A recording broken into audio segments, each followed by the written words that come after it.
chơi nhiều free này pi bằng một vài dòng đây phải bác học những hàng kèm đúng đi cất lại dịch lên vậy cất làm thư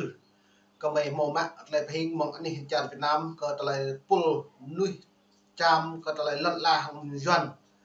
nắm lại lần này lại bởi anh hình này là lũ nuôi gì lại có cái tương vừa cái trứng hàng con na lại bình nặng buồn sang ít phát hàng gạo độ cao màu bia đầu bía bộ màu của lên để quyết lệ lần để những cần lần nuôi tùy mạng này lần này chính thì nhập thuộc lần còn nuôi buồn sang nuôi bộ play lần nên nếu đảm nuôi bộ play nhưng bạ rạ lại buồn quyết rồi nhiều cái hẹp một tài được chính lại này là nặng buồn sang này buổi chiều buổi tối ở cả pro con na lệ nằm cái trứng hàng bộ play lần lần giờ đến mày pre xem lăng lại video này mình vá trong tên đa khám chữa giờ là ebook lại này thâu nhập đi nhập tin mong bắc trong năm trong bắc nhất nhờ hai này nhập tin xoa lần nước lần la tại nguyên đặc người đặc po giờ các này nhập xoa bên lần đặc po lại giờ ta lại trở về đặc po tôi loài gì càng nhá xa lại nặng buồn sang ta bom mò làm ao tua lại phải hấp hoặc là nhô lại đặc căn thâu lại giờ nó lại nhô bom mò lăng ô cả tam nuôi po phun lần là nhiều làng tạm được toại tôi lời gì thằng doanh nhập bổ những ngậm mà bài chơi cả buồn sáng ta đến bài để làm lại sao điều một cái từng giờ còn lần là mệt vả lần sáng tội này sơn thôi mà thằng nghĩ bỏ tay ra lợi ghê vậy đó mọi người chia sẻ cho em đấy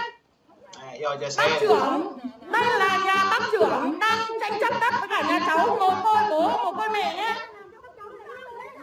lợi ghê à đây là bác trưởng nhá bác trưởng đang tranh chấp đất của cháu mày làm thế nào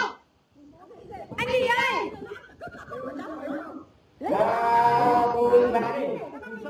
lời nào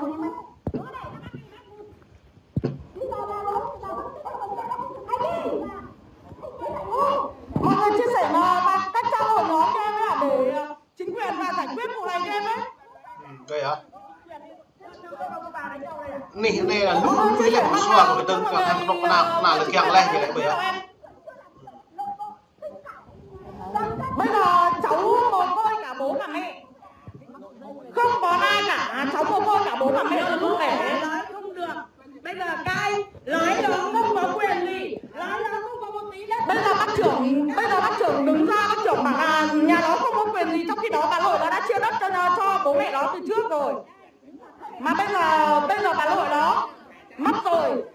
Bây giờ bác cả nhà nó bảo là nó không được quyền sử dụng đất ở đây và cũng không có quyền gì được động vào cái đất này. Mọi người chia sẻ mạnh cho em ấy.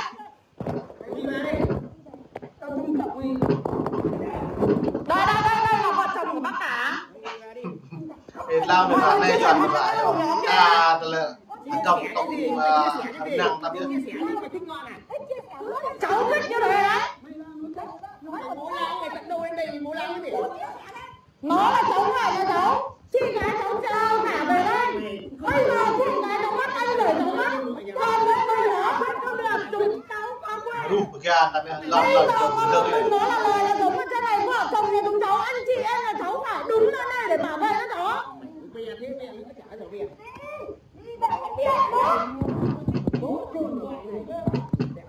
Mày làm đi nào. Mày làm luôn nào, mày trông vào luôn nào. Này là rồi của kia tự biết mình nằm bên nó về à? Này là nhiều cả. Hai bác trưởng đây. Nó còn mày càng rớt lên mà cầm tàn về biết bang đã buồn sang đã bổ với dần nhiều ruột lo cho hội một cái từng con xong mà chơi ta lại những bạn chơi ta mà mỗi dần hẹp bực hình đường ta lên thằng quay video bực hình là cái nào này hẹp và sau thằng quay video là hội đạo thâu hội đạo bộ nó này dần này những bạn nhú bị chơi thằng dần như bộ từng những quay video tắm như bố mà hội xong tạm nhiều màu sôi chỉ nó có càng lệ biết bằng là tinh buồn sang đầy gà là preda sai cất cả ngặt cái bút chế dọn như một từng neo trục là đang bằng sỏi tầm prem thư hàng lại cao bố mà hơi tham đang có tốt bữa nay lại cái là trường nó lại nhiều màu học đồng nhiều mạng bạc hàng lại dọn là mình có này như này dọn nó màu của này là biết lại là bị pro này tum thôn lại bộ màu này quyết tốt nên preda nuôi buồn sang tập buồn sai á một cái tầng hạt rẽ coi ta lại lần là đấy lên tầng của sang lần này là của sĩ tuần đúng này polisi juga berdui polisi nó này là những từng nhá hàng lại rung tạm nhớ còn lại tọ mông này một năm nó lại tươi nó kẹo lại tươi là tươi phố phun sang là cái nó gửi lên mỏ hạ bia đó dập dò lại xong mà hạ bia đó như lệ pi hàn sử dụng này bộ mỏ nó kỵ lệ do nó lần nó có quyền lần phố xị hát đập được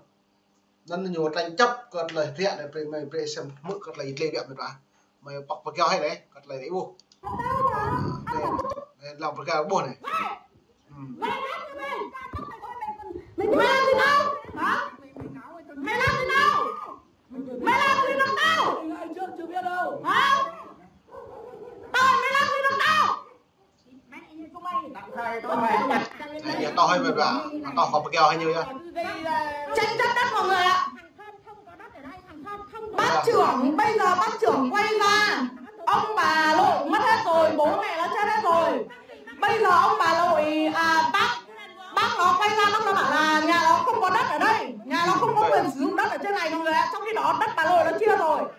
đất chưa làm sổ đỏ, bây giờ không làm thế nào được. Em nhờ mọi người chia sẻ vào các trang hội nhóm kia nhé. Nó mày bật keo hay là đoạn về cái program màu còn lại cái bên đó xăm liệu mẫu bây giờ đó vừa đã bằng xạ bằng tính nhìn cười với cái trường lần nó lại này tôm lùm lại các bạn dần giáo thấp có bé hỏng còn lại vừa đã bị ma rồi lùi lại để ở dạng gì mà nó có nòng tôi cho nhú lệ trong nhiều vừa hàng lại quyền lực nộp đảng đảng cộng sản Việt Nam tạm dứt còn lại càng mát đu đại lần là cơ bộ phun này nó mới bị xem lăng mượn lấy lên này mới phải kêu hay một bạn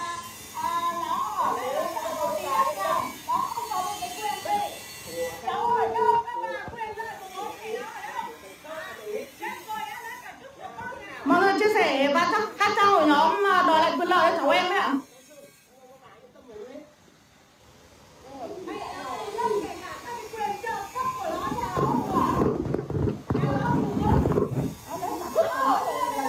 Đây là chị Thảo ơi, còn đất của Phúc Sơn mà chị ạ.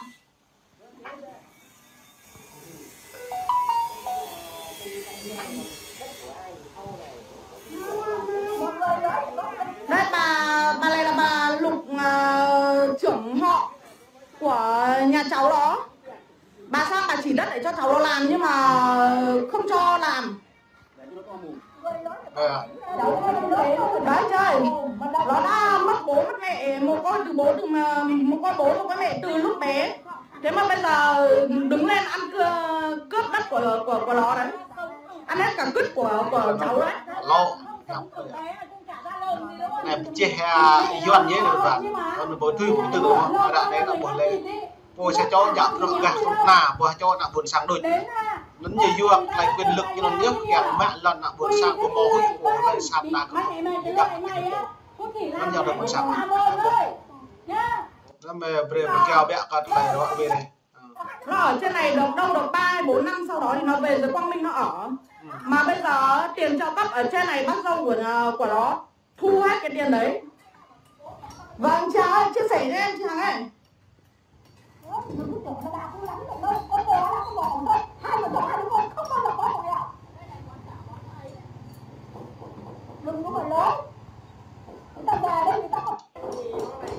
bọc keo rồi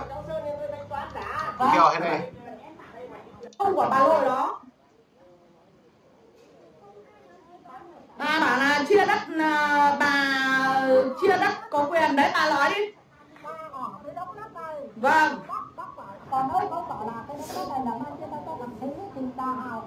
Ok, hãy đưa bini bipang biệt vại boleh kat la yet le ke lat la kanok na hang nuh na bun sang sa cho ma pro kok na sa cho bun sang bơi như from tôi đã bồn kanok na như thao bok lại như thao làm cái bun sang sam ra này là bây giờ sao nó là bình nhập bình tum là kanok na hiện giờ cha truyền con nội nhưng sẽ đôi chứ như làm cái bun sang boleh ở trong yuan nhập pro như này như căn hội là bay chơi cái bun sang à yo nó lại tiếp ra này bởi đi lần chào Việt Nam bù một nó bù một cái quan trọng của bún sao nó đã bù mông này năm lại nhưng mà diễn đến còn lại rung răng dược là ca bự lấy trái tập bù doan như là này còn là pháp mệt cái Ukraine dược còn là bù nhảm yo nó nước tổ lâm hay này là những bất cơ hội làm tạm như càng một cái từng càng là bún sang nhị nhau lấy lòng tin từ dân nó đã bù nhiều lấy lòng tin từ dân và tôi bù có một đăng cả sang mạng Facebook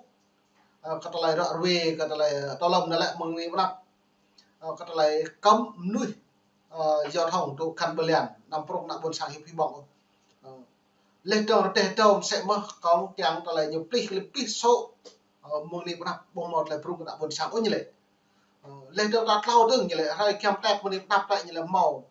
อย่างยูนักบนสางอะไรฮอกอักอะไรได้ลำชาวพวกใส่จอมนึกหมดเลยหรอกนั่นแต่การไปทอดมองบ้านรังดาเป็นเรื่องก็เลยอะไรดอนมอสิตุสัมผัสเพี้ยหับดาเลยยอมมันจะยุ่งมั้งเลยยิงเล่นเลยทำไม่จริงก็เลยด่าได้ก็เลยเนี่ยนั่นมองในใจนิวฟรีปนีปีปังเป็นไว้บนสังขับอีกมองทั้งแบบด่าได้ก็เลยรุ่งย้อนกลับไปมองเลยละล่าวัดขณะบนสังวัดเลยเตะกิลันวัดเกิดเลยกองงานเลยปรักกัดมันเลยได้ขวานกับสังมันห่างเลยดุงกับเลยปีปังเพราะเมื่อหลังจากเวียดนามเลยรุ่งได้เลยปนีบนสังขับอีกสิบหลัง